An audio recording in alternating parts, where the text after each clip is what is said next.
பாவக்காய் குழம்பு செய்யும் முறை. பாவக்காய் 1/4 கிலோ எடுத்து ரவுண்டாக அறுத்து சுத்தம் பண்ணி வைத்துக்கொள்ளவும். புளி நெல்லிக்காய் சைஸில் எடுத்து ஊற வைத்துக்கொள்ளவும். பிறகு ஒரு வடசட்டியில் எண்ணெய் ஊற்றி சின்ன வெங்காயம் 150, பூண்டு பற்கள் 5, கறிவேப்பிலை சிறிதளவு, 2 ஸ்பூன் சீரகம் சேர்த்து வணக்கவும். வணங்கிய பிறகு தேங்காய் துருவல் 1/2 மூடி போட்டு வதக்கவும். மல்லித்தூள் 3 ஸ்பூன், மிளகாத்தூள் 2 ஸ்பூன், மஞ்சத்தூள் சிறிதளவு இவை அனைத்தையும் சேர்த்து வதக்கி மிக்சி ஜாரில் தண்ணி ஊற்றி அரைத்து வைத்துக்கொள்ளவும்.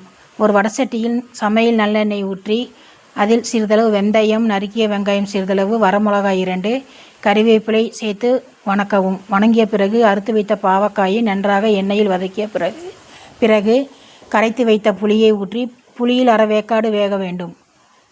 வெந்ததுக்கு பிறகு அரைத்து வைத்த மசாலாவை ஊற்றி தேவையான அளவு உப்பு போட்டு நன்றாக குழம்பு கொதித்த பிறகு பெருங்காயத்தூள் சிறிதளவு ஊற்றி இறக்கினால் பாவக்காய் குழம்பு ரெடி.